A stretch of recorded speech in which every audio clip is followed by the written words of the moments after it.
31 तारीख के सुबह 7 बजे मेरे लास्ट टाइम में बात हुई थी। आप फ़ोन करे थे हमने 1 बजे के बाद मोबाइल स्विच ऑफ है उस टाइम। और कल पूरे दिन उन्होंने मतलब 1 बजे के बाद से मोबाइल स्विच ऑफ बता रहा था उनका।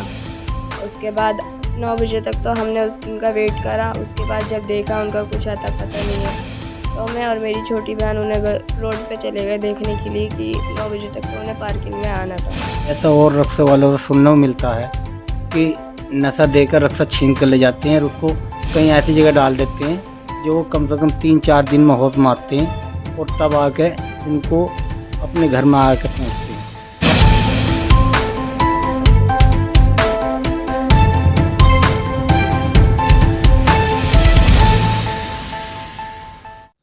हेलो दोस्तों, इंडिया की न्यूज़ में आपका स्वागत है। इस टाइम आप जो अपने मोबाइल स्क्रीन पर ये तस्वीरें देख रहे हैं, ये लुकमान है नाम का लड़का है, 22 साल का, और बैटरी रिक्शा जो है ये चलाता है। फ़िलहाल कुछ दिन पहले ही बिहार से ये अपने यहाँ ओखला में आया था, अपनी ससुराल में, जहाँ पर रिक्शा, वैसे तो ये ड्राइवर है लेकिन रिक्शा चलाने का काम करा जब गाड़ी नहीं मिली। तो फ़िलहाल ये 31 तारीख जुम्मे के दिन से लगभग 1 बजे के बाद से गायब है। 1 बजे तक इनके घर वालों से बात हुई थी और ये सभी दिखा रहा हूँ मैं इस टाइम। इनके घर वाले हमारे साथ जो है मौजूद हैं, और जो लुकमान की जो वाइफ है वो भी इस वक्त आप देख रहे हैं स्क्रीन पर है, और उनकी जो सास है वो इस टाइम हमारे साथ में है। कि लास्ट बातचीत लुकमान से किस टाइम हुई थी और कब गायब हुए थे? 31 तारीख के सुबह 7 बजे मेरे लास्ट टाइम में बात हुई थी। आप फ़ोन करे थे हमने 1 बजे के बाद मोबाइल स्विच ऑफ है उस टाइम से मेरी बात नहीं हुई। फिर क्या बोले थे वो?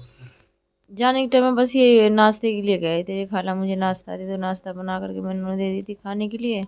नाश्ता करके वो बाहर चले गए थे रिक्शा लेकर के।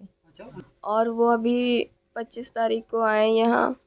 25 तारीख के बाद उन्होंने 2-3 दिन आराम किए। उसके बाद फिर अम्मी ने बैटरी रिक्शा में लगा दिया। वो भी कह रहे थे मुझे अच्छा नहीं लग रहा खाली बैठ करके, तो वो काम करने लगे। 2-3 दिन तो सही टाइम पे आए, 1 बजे खाना में भी आ जा रहे थे, फिर 9 बजे घर पे आ जाते थे वो। और कल पूरे दिन उन्होंने मतलब 1 बजे के बाद से मोबाइल स्विच ऑफ बता रहा था उनका। उसके बाद 9 बजे तक तो हमने उनका वेट करा। उसके बाद जब देखा उनका कुछ आता पता नहीं है, तो मैं और मेरी छोटी बहन उन्हें रोड पे चले गए देखने के लिए कि 9 बजे तक तो उन्हें पार्किंग में आना था। जब वो नहीं आए, बहुत परेशान हो गए 1 घंटे तक, तब मैंने अपनी मम्मी को साथ किया। फिर हम मतलब बाकी जगहों पे भी देख के आए, कहीं कुछ पता नहीं चला। तब फिर हमने पुलिस में कंप्लेंट कर दी। जाने की टाइमिंग है उनकी 7 बजे की, फिर 1 बजे लंच करने आते हैं, फिर उसके बाद रात में आ जाते थे 9 बजे घर में, खा पी के सो जाते थे। किराए का था बैटरी रिक्शा। लगभग 4 साल हो गए। 4 साल शादी को हो गए जी। कोई परेशानी किसी तरह की? नहीं, कुछ भी नहीं आपने परेशान। उनके घर पे फ़ोन किया, सब जगह पता जी, मैंने सब जगह फ़ोन करके पता कर कहीं लिया, नहीं पहुंचा? कहीं कुछ उनके घर नहीं। वाले क्या कह रहे हैं? उनके घर वाले इतना कह रहे हैं, सुबह में जब वो जा रहे थे तो तुमने पूछा क्यों नहीं, कहाँ जा रहे हो, किस लिए जा रहे हो? तो मैंने इतना बोला कि मतलब मुझे गुस्सा आ गया। तो मैंने बोला कि आपके भी तो हस्बैंड जाते हैं काम पे, तो आप पूछती हो कहाँ जा रहे हो? काम पे जा रहे हैं, पता है जो, हाँ काम पे जा रहे हैं, रोज़ जा रहे हैं। तो हमें तो कुछ आइडिया ही नहीं था ना ऐसा।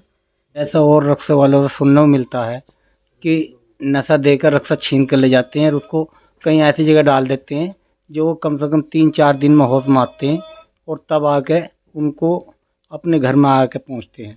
ऐसा ही हमारे को यो नशे की बात लग रही है, ताकि इनको किसी न किसी ने ऐसा कुछ नशे का चक्कर इनके साथ भी करा है। वरना ऐसी कोई बात नहीं, ना वो बच्चा नशा करता है।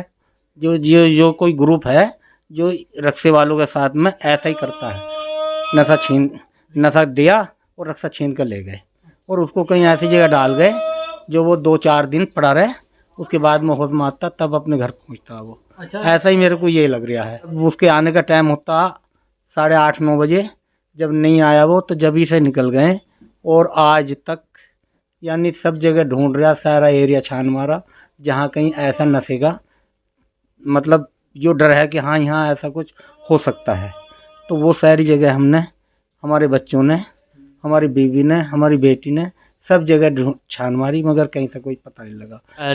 लोगों का तो इतना समझ में नहीं आता, क्योंकि हर कोई नॉर्मली बैठता है, सवारी तय करता है कि फलां से फलां जगह जाना है। लेकिन एक बार मैं 9 नंबर कालिंदी कुंज से सवारी को लिया और उनको जाकिर नगर जाना था, और उसमें जो है 3 नंबर ठोकर नंबर 3 पर आते आते उन्होंने अपने जेब से एक वाइट कलर का रुमाल निकाला, जो कि आगे वाली सीट पे बैठे हुए थे मेरे बराबर में, और उसमें से अजीब सी बहुत कैरी सी खुशबू आ रही थी, और खुशबू सूंघते ही जो है ना हल्का हल्का मेरा सर चकराने लगा। तो उस टाइम में भी शोर शराबा था कि रिक्शा छीन लिया जाता है नशा करके, तो मुझे हल्का सा डाउट हुआ। तो मैंने उसको बोला कि भाई मेरी तबीयत सही नहीं है, आप दूसरा रिक्शा यहाँ से ले लो। उन्होंने कहा नहीं, मुझे इसी रिक्शे में जाना है। फिर मैंने जो है उसको ज़बरदस्ती धक्का दिया और निकल गया मैं वहाँ से। धीरे धीरे जो है मेरे को बहुत तेज़ चक्कर आने लगा, और उसके बाद मुझे कुछ पता नहीं चला। मैं घर आया, और जब मेरे को होश आया 24 घंटे के बाद, तो मैं हॉस्पिटल में पाया, और अपने घर वालों से पूछा कि मुझे कौन लाया, क्या हुआ। तो वो बोला कि तू रिक्शा लेके आया और तू बेहोश हो गया, तो हम लोग जो है डॉक्टर के पास तुम्हें लेके आए। मतलब 24 घंटे बाद मेरे नाक में पाइप लगी थी। जब मुझे होश आया तो मैं घबरा गया कि क्या हो गया मुझे। कुछ भी हो सकता था, लेकिन मुझे तो ऐसा लग रहा था कि वो छीन लेते, या हो सकता है कुछ मारपीट करते, या और भी बहुत सारी कुछ कर सकते थे। वो पैसे भी छीन सकते थे, जो भी मैंने काम किया था उसमें, तो वो भी छीन सकते थे। लुकमान के घर पर हैं और दिखाई मैंने पूरी तस्वीरें, पूरी फैमिली उनके जो है हमारे साथ में इस टाइम मौजूद है और काफ़ी परेशान है। अगर आप जो फ़ोटो अपनी स्क्रीन पर देख रहे हैं, यही एड्रेस और यही फ़ोन नंबर है। इस फ़ोटो को देखकर जहाँ भी आपको ये लड़का मिले तो इस फ़ोन नंबर या इस एड्रेस पर ज़रूर मैसेज करें।